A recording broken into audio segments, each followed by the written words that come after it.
$10,000, he said. Where else could I get it? Digging ditches? Better that way. This way. I'm getting out. His answer was not delivered in words.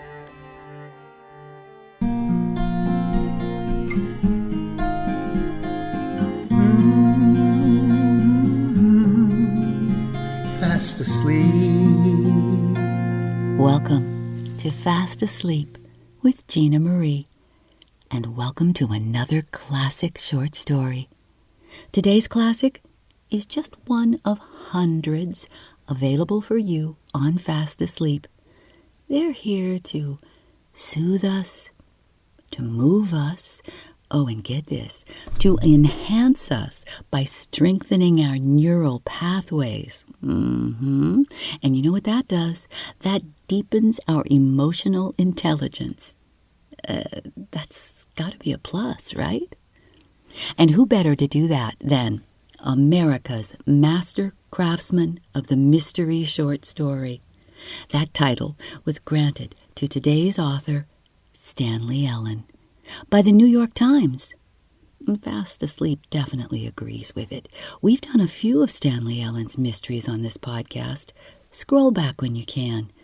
Specialty of the House is my personal favorite. Stanley Ellin was a good man. He fought in World War II, and there is definitely more to learn about him, so stay with us after the story for his bio. Now, about today's story, I want to know how you react to this protagonist. Is he really a good guy? I have some thoughts. What are yours? Oh, and of course, be prepared. It is Stanley Ellin, so there is a twist. Published in 1953. Tuck in, everybody. For the first half of Stanley Ellin's The Betrayers.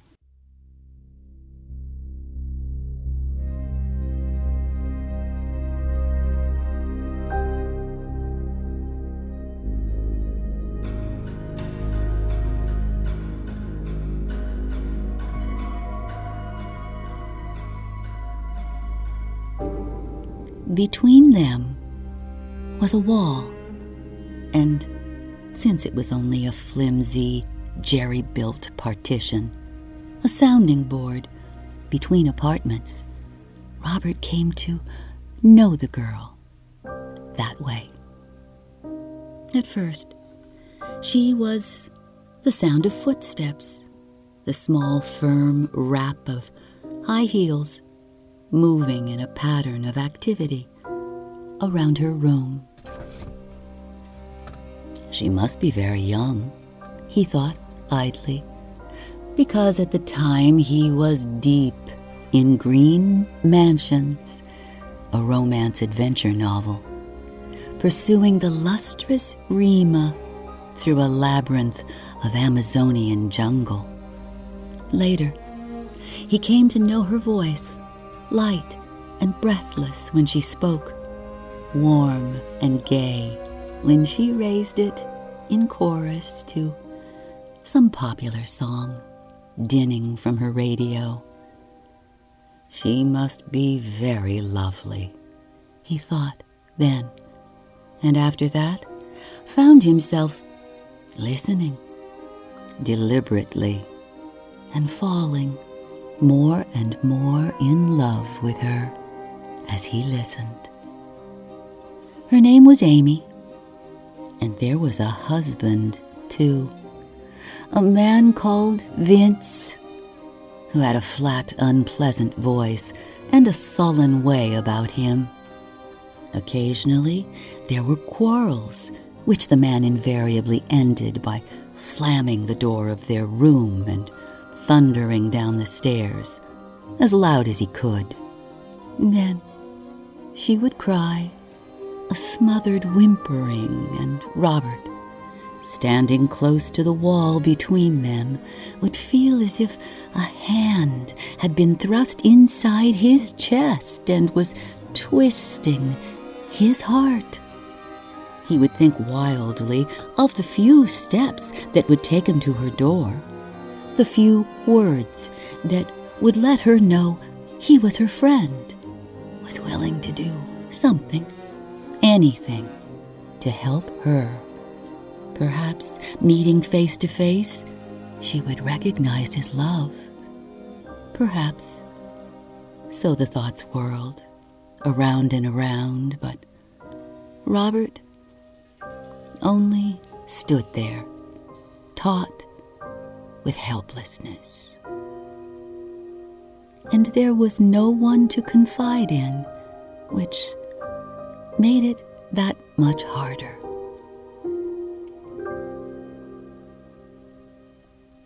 The only acquaintances he numbered in the world were the other men in his office, and they would never have understood. He worked, prosaically enough, in the credit department of one of the city's largest department stores, and too many years there had ground the men around him to a fine edge of cynicism.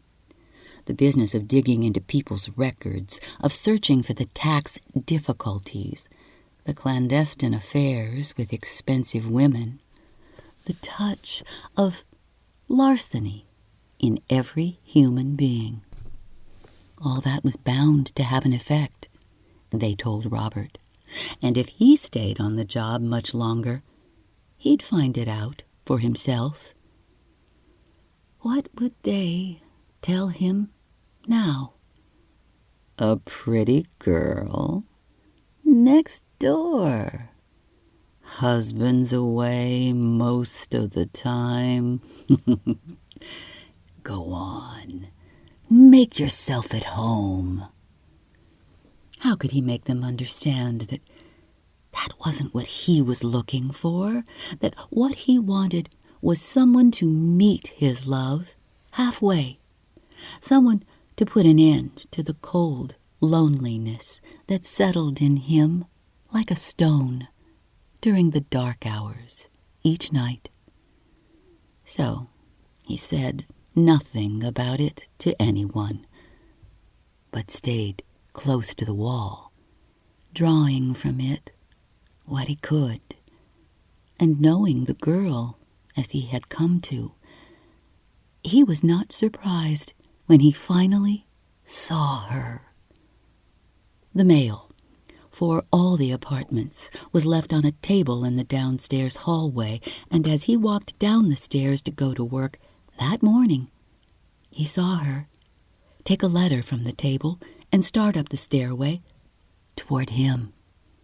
There was never any question in his mind that this was the girl. She was small and fragile and dark-haired, and all the loveliness he had imagined in her from the other side of the wall was there, in her face. She was wearing a loose robe, and as she passed him on the stairway, she pulled the robe closer to her breast and slipped by, almost as if she were afraid of him. He realized with a start that he had been staring unashamedly, and with his face red, he turned down the stairs to the street. But he walked the rest of his way in a haze of wonderment. He saw her a few times after that, always under the same conditions, but it took weeks before he mustered enough courage to stop at the foot of the stairs and turn to watch her retreating from above. The lovely fine line of ankle, the roundness of calf, the curve of body pressing against the robe. And then, as she reached the head of the stairs, as if aware he was watching her, she looked down at him, and their eyes met. For a heart-stopping moment, Robert tried to understand what he read in her face, And then her husband's voice came, flat and belligerent, from the room. "Amy," it said, "what's holding you up?" And she was gone, and the moment with her. When he saw the husband, he marveled that she had chosen someone like that, a small, dapper gamecock of a man. Well, he was good-looking in a hard way, but with the skin drawn so tight over his face that the cheekbones jutted sharply and the lips were drawn into a thin, menacing line. He glanced at Robert, up and down, out of the corners of blank eyes, as they passed. And in that instant, Robert understood part of what he had seen in the girl's face. This man was as dangerous as some half-tamed animal that would snap at any hand laid on him, no matter what its intent. Just being near him, you could smell danger, as surely the girl did, her every waking hour. The violence in the man exploded one night, with force enough to waken Robert from a deep sleep. It was not the pitch of the voice, Robert realized, sitting up half-dazed in bed, because the words were almost inaudible through the wall. It was the vicious intensity that was so frightening. He slipped out of bed and laid his ear against the wall, standing like that, his eyes closed, while he strained to follow the choppy phrases.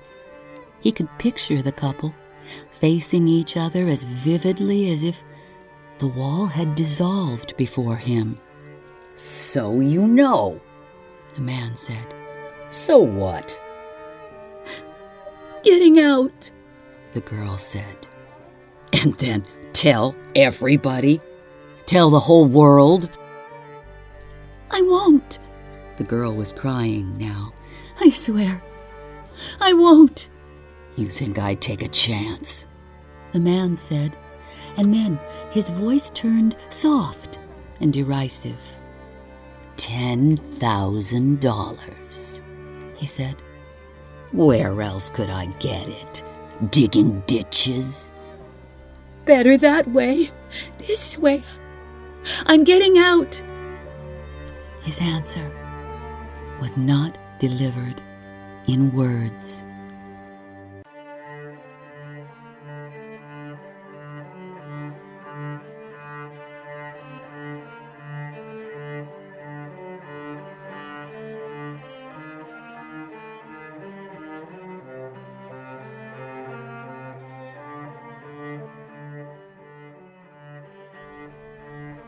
Stay with me. I'll be right back.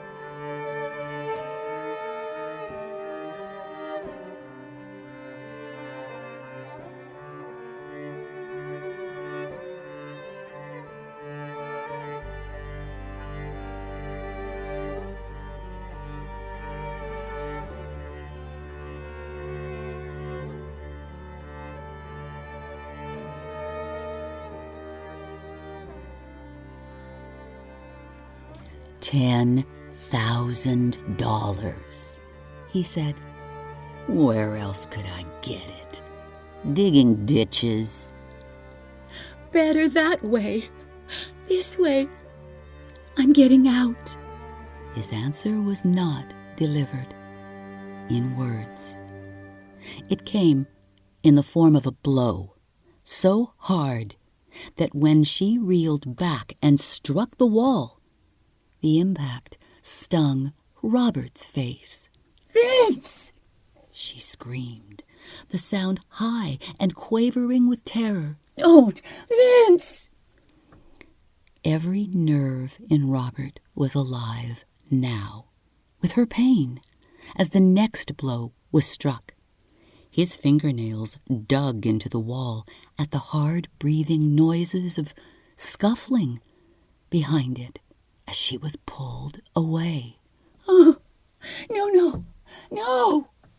She cried out, and then there was the sound of a breath being drawn hoarsely and agonizingly into lungs no longer responsive to it. The thud of a flaccid weight striking the floor. And suddenly, silence. A terrible silence. As if the wall itself were her cold, dead flesh. Robert recoiled from it, then stood staring at it in horror. His thoughts twisted and turned on themselves insanely, but out of them loomed one, larger and larger, so that he had to face it and recognize it. She had been murdered, and as surely as though he had been standing there beside her, he was a witness to it. He had been so close that if the wall were not there, he could have reached out his hand and touched her, done something to help her. Instead, he had waited like a fool until it was too late. But there was still something to be done, he told himself wildly. And as long as this madman in the next room had no idea there was a witness, he could still be taken red-handed. A call to the police, and in 5 minutes. But before he could take the first nerveless step, Robert heard the room next door stealthily come to life again. There was a sound of surreptitious motion, of things being shifted from their place, and then clearly defined. A lifeless weight being pulled along the floor, and the cautious creaking of a door opened wide. It was that last sound which struck Robert with a sick comprehension of what was happening. Oh, the murderer was a monster, but he was no fool. If he could safely dispose of the body now, during these silent hours of the night, he was, to all intents and purposes, a man who had committed no crime at all. At his door, Robert stopped short. From the hallway came the deliberate thump of feet, finding their way down the stairs, with the weight dragging behind them. The man had killed once. He was reckless enough in this crisis to risk being seen with his victim. What would such a man do to anyone who confronted him at such a time? Robert leaned back against his door, his eyes closed tight, a choking constriction in his throat as if the man's hands were already around it. He was a coward. There was no way around it. Faced with the need to show some courage, he discovered he was a rank coward. And he saw the girl's face before him now, not with fear in it, but contempt. But, and the thought gave him a quick sense of triumph, he could still go to the police. He saw himself doing it, and the sense of triumph faded away. He had heard some noises, and from that had constructed a murder. The body? There would be none. The murderer? None. Only a man whose wife had left him because he had quarreled with her. The accuser? A young man who had wild dreams, a perfect fool. In short, Robert himself. It was only when he heard the click of the door downstairs that he stepped out into the hallway and started down, step by careful step. Halfway down, he saw it, a handkerchief, small and crumpled and blotched with an ugly stain. He picked it up gingerly, and holding it up toward the dim light overhead, let it fall open. The stain was bright, sticky red, almost obscuring in one corner the word Amy, carefully embroidered there. Blood. Her blood. Now, wouldn't that be evidence enough for anyone? Sure. He could hear the policeman answer him jeeringly. Evidence of a nosebleed, all right. And he could feel the despair churn in him. It was the noise of the car that roused him, and then he flew down the rest of the stairs, but too late. As he pressed his face to the curtain of the front door, the car roared away from the curb, its taillights gleaming like malevolent eyes, its license plate impossible to read in the dark. If he had only been an instant quicker, he raged at himself. Only had sense enough to understand that the killer must use a car for his purpose. He could easily have identified it. Now, even that chance was gone. Every chance was gone.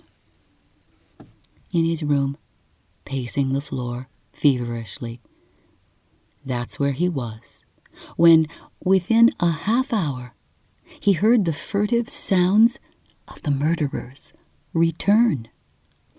And why not? Robert thought. He's gotten rid of her. He's safe now. He can go on as if nothing at all had happened. If I were only someone who could go into that room and beat the truth out of him, the thought boiled on, or someone with such wealth or position that I would be listened to. But all that was as unreal and vaporous as his passion for the girl had been. What weapon of vengeance could he possibly have at his command? A nobody working in a... Robert felt the sudden realization wash over him in a cold wave. His eyes narrowed on the wall as if, word by word, the idea were being written on it in a minute hand. Everyone has a touch of larceny in him. Wasn't that what the old hands in his department were always saying? Everyone was suspect. Certainly the man next door with his bent for violence, his talk of $10,000 come by in some unlikely way, must have black marks on his record that the authorities, blind as they might be, could recognize and act on.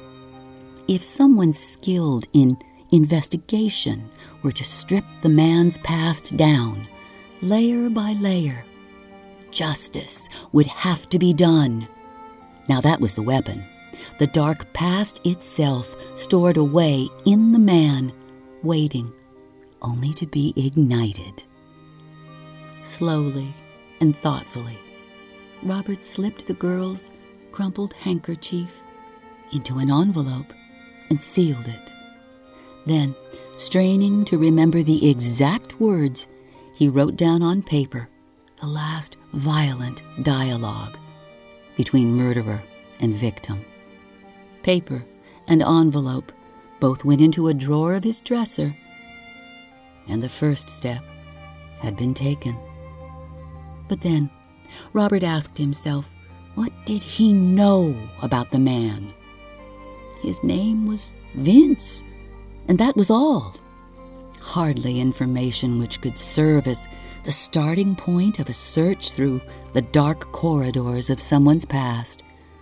There must be something more than that, something to serve as a lead.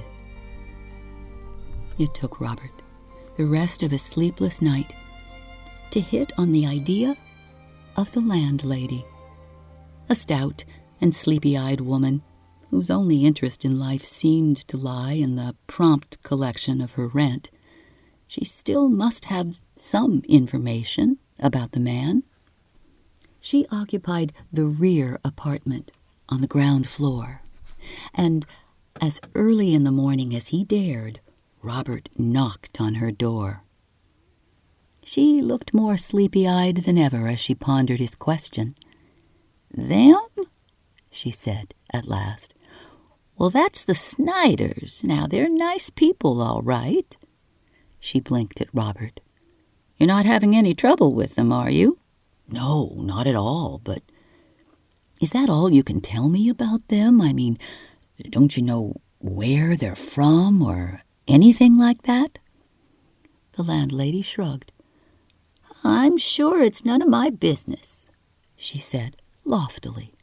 "All I know is they pay on the 1st of the month, right on the dot. And they're nice, respectable people." He turned away from her heavily, and as he did so, he saw the street door close behind the postman. It was as if a miracle had been passed for him. The landlady was gone. He was all alone with that little heap of mail on the table. And there, staring up at him, was an envelope neatly addressed to Mrs. Vincent Snyder. All the way to his office he kept that envelope hidden away in an inside pocket. And it was only when he was locked in the seclusion of his cubicle that he carefully slid it open and studied its contents. A single page with only a few lines on it, a non-committal message about the family's well-being, and the signature, "Your sister, Celia."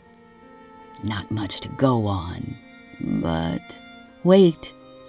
There was a return address on the stationery, an address in a small upstate town.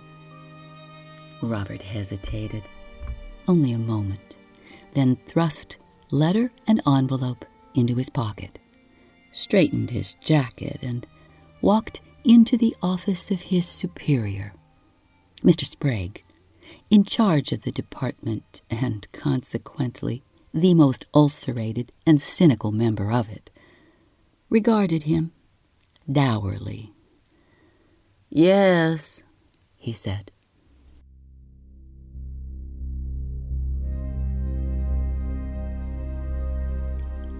"I'm sorry, sir," said Robert,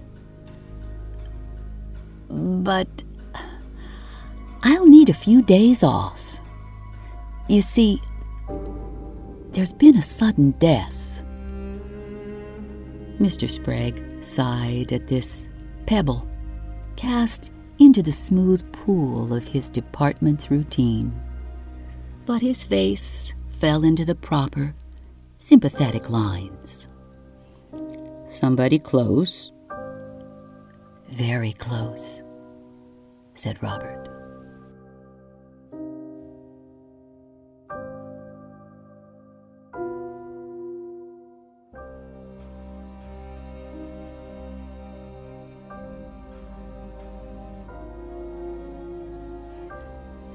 Part 1 is over.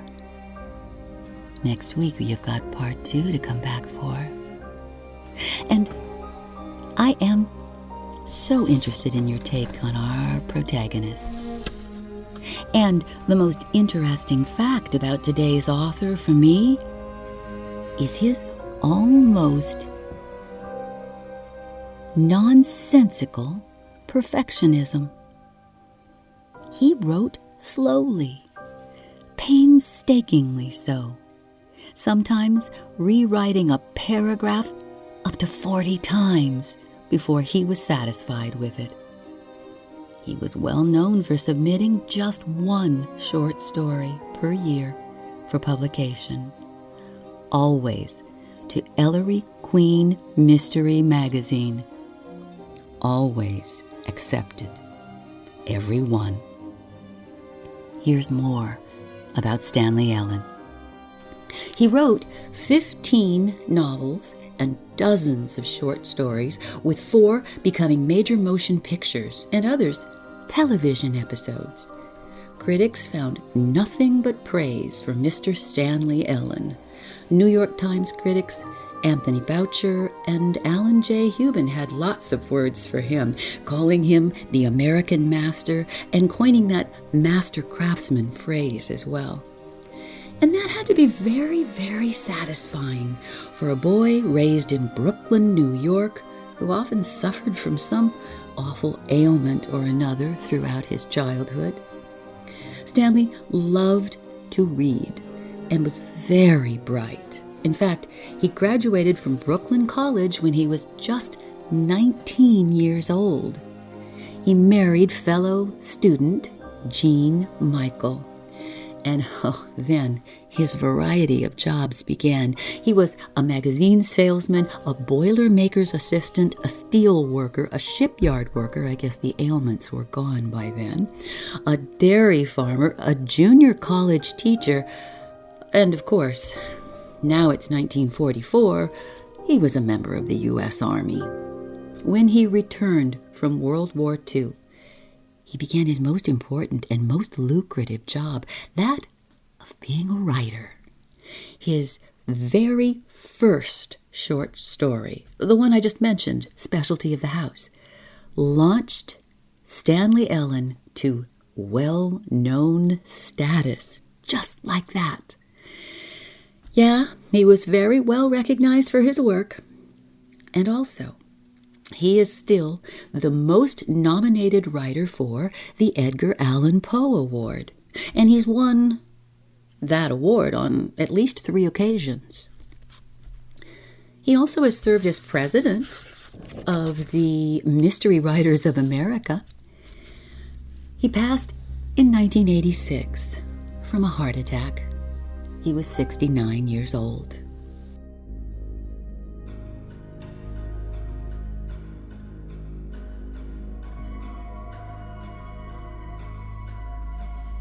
Today's biographical information is from The Unconventional Private Eyes of Stanley Ellin by J. Kingston Pierce for Crime Reads, and other sources in our show notes.